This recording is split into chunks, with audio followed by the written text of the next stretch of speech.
Both of my favorite fighters have been on the receiving end of a brutal knockout in their last fight, and today I'm going to be pretending that I am their manager and or coach and giving them the advice that I think they should follow to best help their careers moving forward. We're talking about Justin Gaethje and Yuri Proska, of course. Justin Gaethje got brutalized for 5 rounds and got flatlined in the last second at UFC 300. And Yuri Proska just got absolutely stiffened by Poatan at UFC 303 on short notice. So I've been absolutely devastated with those results. Both of those guys are my favorite fighter. They're basically tied for number 1. So it's been very depressing for me watching both of those guys take those 2 losses. But today we're going to be putting the plan into motion. I'm going to be giving my advice to them, their managers and or coaches, how I would approach moving forward in their careers respectively. We're starting off with Yuri.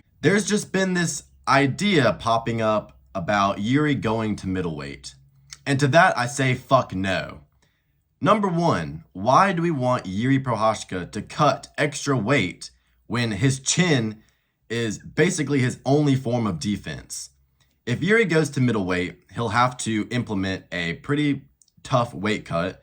I know he doesn't cut a lot of weight now, cutting down to 205, but that's an extra 20 pounds. I do not want Yuri, who gets hit flush in every single one of his fights, to be cutting an extra 20 pounds and making his chin worse, especially since he's been on the receiving end of 2 TKOs in his last 3 fights. So I don't like it at all for him. We're not going to middleweight. And number 2, apart from just the chin from the weight cut, there is going to be a very big speed differential going down a weight class.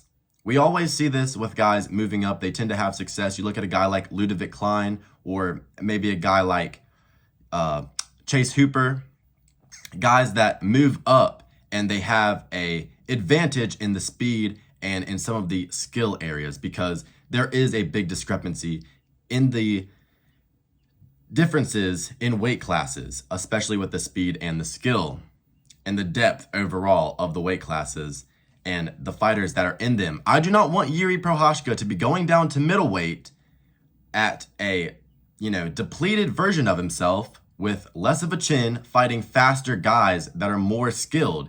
It's not going to end well for him.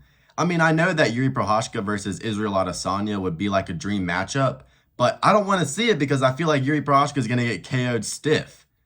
I don't like it at all for him. His style, it just would not work going against faster guys, and especially when his chin is going to be at a disadvantage from the extra weight cut. I hate it. I absolutely do not want to see Yuri Proska to go down to middleweight. I will be pissed if he does. Fuck that in its entirety. Yuri, do not go to middleweight. Stay at 205 where the fighters are shit and you won't have to, destroy your chin with the weight cut, and you can fight people that aren't that good at 205 instead of moving down to 185. Fuck that. Number 2, for Yuri Proska, he just got KO'd bad, so he's going to need to take some time off. With that time off, we're going straight to Thailand. And we are going to brush up on the basics, specifically the kicks. I mean, Yuri Proska, his kicks in his last 2 fights have just been like little flimsy noodle kicks, little spaghetti noodle kicks. No emphasis, no power, and it's not getting him anywhere in his fights. And also, I think it would, be beneficial for him to help with his clinch game, the knees and the elbows in the clinch. When he had Alex Pereira in the clinch in their rematch at 303, I was screaming at the top of my lungs at the TV for him to throw some elbows over the top while he had Poatan in the clinch. I was just screaming him to do that like he did against Reyes against the fence. I don't know why he wasn't being more aggressive in that scenario, but just in terms of cleaning up his basic fundamentals with the kicks, with the clinch game, with the striking overall and his stance, send Yuri to Thailand for 8 months, let his chin recover. We're going to, clean up on our basic techniques. We're going to get our kicks better. And, his hands, his aggressiveness, all that is already good. That's already what got him to the dance. He just needs to, tidy up on some of the small things like, his kicking, maybe get some leg kicks in there, make his teeps a little bit better, because his kicks have had 0 power in his last few fights. And I think that, improving his kicks and his clinch game would definitely help him. And I think that would have helped him a lot in the Alex Pereira matchups because he was very, very heavily reliant on his boxing and, being able to get into the pocket with Poatan. And we saw how that ended for him. A big old left hook to the jaw. So yeah, fuck going to middleweight, and we're letting the chin recover. No quick turnaround this time. At least 8 months, and we're going to Thailand. We are brushing up and cleaning up all of our basic techniques, and I think that's going to help him moving forward. I don't think it needs to change his style. You don't need to change what got you to the top in the first place, but, we're just tidying up on those techniques.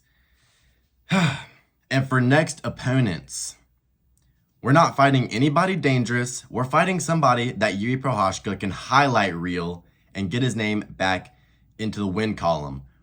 Yuri Proska versus Johnny Walker.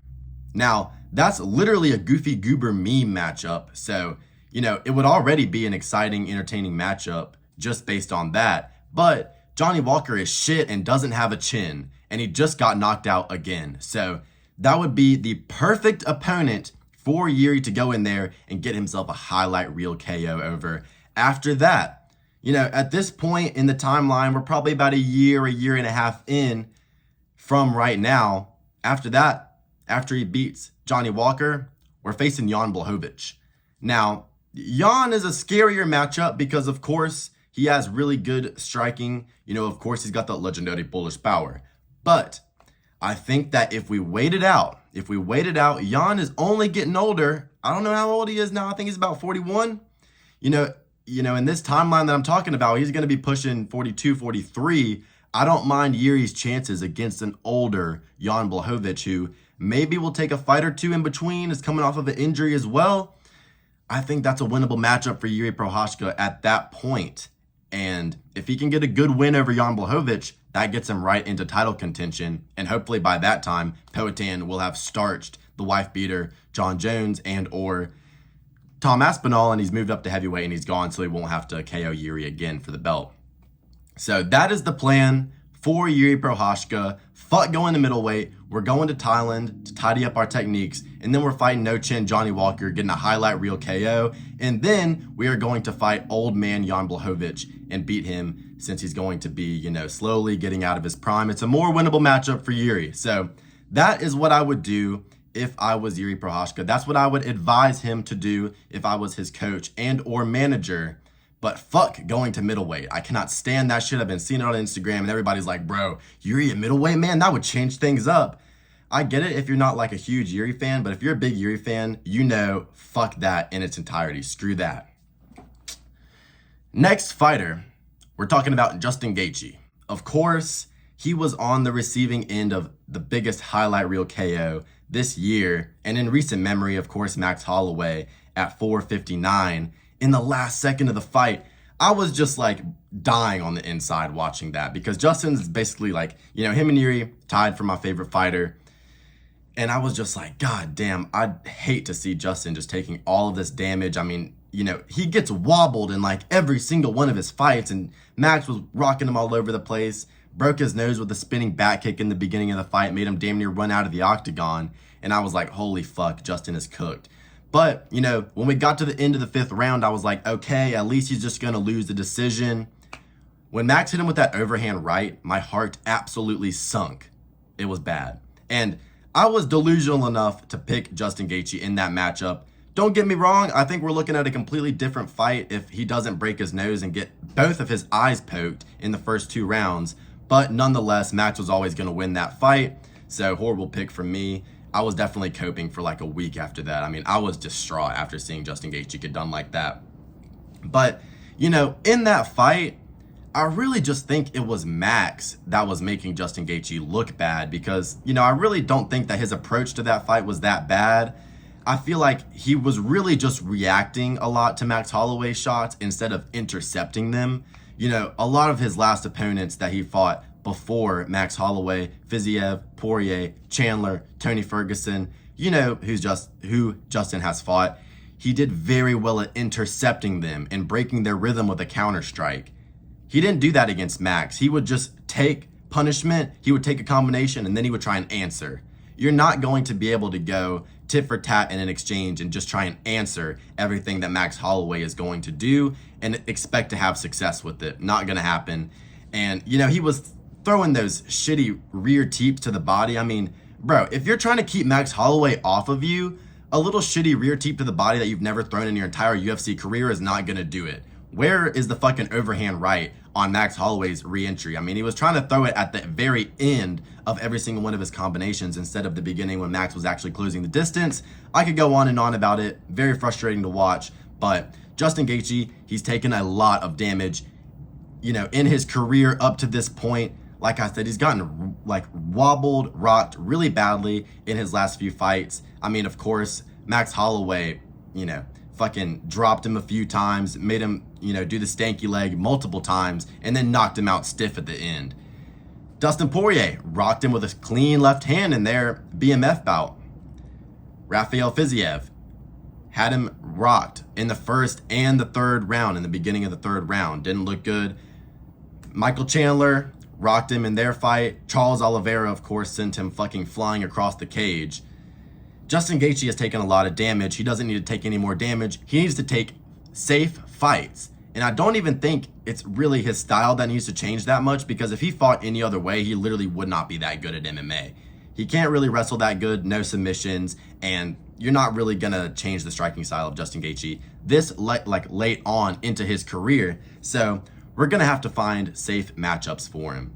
And knowing Justin, knowing the UFC, how they would schedule Justin, they're going to want to put him in there against the most exciting fighter on a big stage in a co-main event where everything's on the line. Screw that. I don't want to see it. You know, Justin Gaethje, he's going to turn into fucking, you know, classic Homer Simpson mode and be like, I wanted to fight the toughest, scariest matchup that'll wake me up in the morning. Give me Benoit Saint-Denis in Paris. Screw that. I don't want Justin Gaethje to get fucking head kicked in Paris or get fucking choked out or his arm broken. Benoit Saint-Denis would destroy Justin Gaethje. I'm pretty confident in that, and Justin Gaethje is my favorite fighter. Or he's going to try and fight Volkanovski, which I don't necessarily hate, because if you lose to the featherweight GOAT, you know, you can kind of live with that. But at the same time, I feel like it's going to be very similar to the Max Holloway fight, and he's just going to get pieced up for 5 rounds and take like 300 significant strikes to the head, which I don't want to see because Justin already has enough CTE. So no Benoit Saint-Denis, no Volkanovski, no exciting, fun matchups that are going to be dangerous that we're going to lose. Screw that. You know, swallow your ego. Don't let Hunter Campbell in the UFC manipulate you. Oh, bro, imagine if you beat Benoit Saint-Denis in France. What do you think that'll do for your career? Fuck you, Hunter Campbell. Don't you dare say that shit to my boy Justin Gaethje. Justin, do not listen to him. Trevor Whitman, I don't fucking care. We're going safe. We're going with the safe option to get himself, you know, on a nice win streak, so that if he does, you know, take a crazy fight and lose, at least he'll have gotten a few more wins before he retires. This is what we're doing. We're fighting Dan Hooker. Pello punches, not that good, incredibly overrated. Easy highlight reel KO for the highlight Justin Gaethje. We're going to Dan Hooker because Dan Hooker, he's one of those guys that, you know, most of the fans know and respect, and, you know, they overrate him. You know, he trains with Izzy, so he's got to be good, right? No, he's not that great of a fighter. Somehow Jalen Turner fucking can't beat him, but Jalen Turner just got fucking TKO'd from Renato Money Moicano, so how good really is he? We're fighting Dan Hooker, Justin Gaethje. Easy win against Dan Hooker. Dan Hooker, he's not going to KO him. He's not going to, you know, deal a lot of damage to Justin Gaethje. He's not going to give him a lot of CTE to add on to what he already has. So I like that matchup for Justin Gaethje. He's not going to have a submission threat. He might try and implement the grappling a little bit, but Dan Hooker, he's a guy that I trust Justin Gaethje to be able to defend that and win that fight on the feet with a nasty KO. So we're fighting Dan Hooker, respectable name, easy win. You know, I don't know, not on the Perth card though, because still that's a little too soon. But Justin Gaethje versus Dan Hooker, I feel like that's an easy win. After we flatline Dan Hooker, we're going to tidy up our takedown defense. We're going straight back to as if we were in camp for the Khabib and the Charles fight.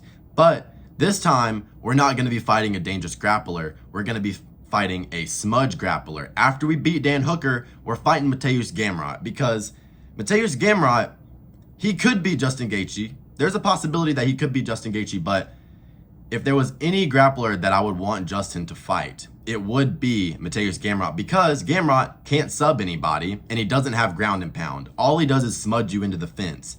So if Justin gets smudged into the fence for 3 rounds, that would suck, but he's not going to be taking damage. He's not going to be getting KO'd. He's not going to be getting his arm snapped off like Benoit Saint Denis would do to him. Gamrot, he's going to be trying to push Justin against the fence, and Justin would easily be able to outstrike him if he can just keep it on the feet, easily be able to outstrike him, you know, probably knock him out stiff. I mean, we saw RDA put Gamrot on Queer Street, so imagine what Justin Gaethje would do to him.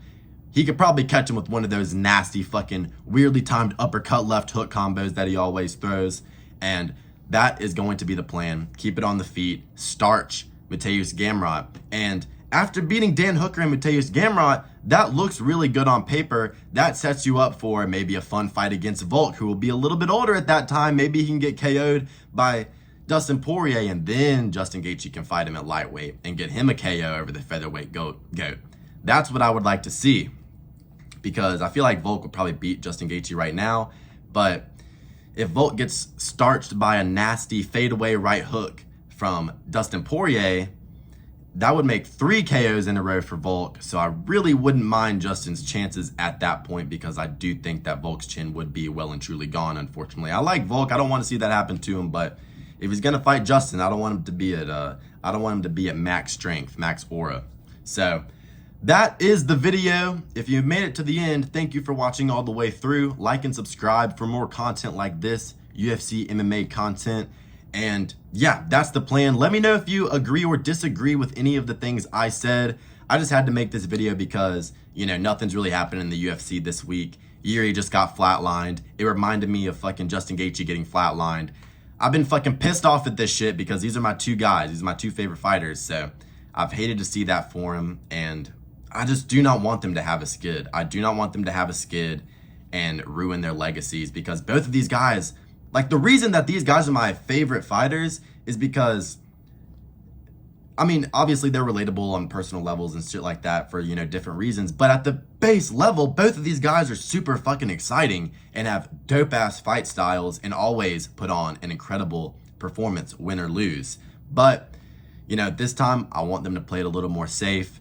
Maybe not try and be the crazy samurai. Maybe not try and be the highlight and just get a nice W on paper, because I do not want to see my boys lose anymore. So that's the plan I'm putting in. Ali Abdulaziz, you fucking mad rat. If you hear this video, which you definitely won't, you know, maybe take some advice from it. Let Justin Gaethje hear. Yuri Proska, his coach that, you know, say, maybe we can go to middleweight. Fuck that. Don't do that whatsoever. Don't want to see it. But yeah, that's the plan. I think that would definitely work for both of these guys. I would love to see it, because I really want them to be able to go on a win streak before they eventually retire. Yuri is probably going to be around a bit longer than Justin, because Yuri's only like 31 and he's a light heavyweight. So we're still going to have a good amount of Yuri Proska fights. But as a big Justin fan, I can't imagine us getting more than 3 Justin Gaethje fights until he retires. I really can't. So he needs to make the most of them. At least 2 out of 3 of those last 3 fights need to be wins. Or else, I don't really know how I feel about this whole life situation. But that is the video. Thank you guys for watching, and like and subscribe, and have a wonderful rest of your day.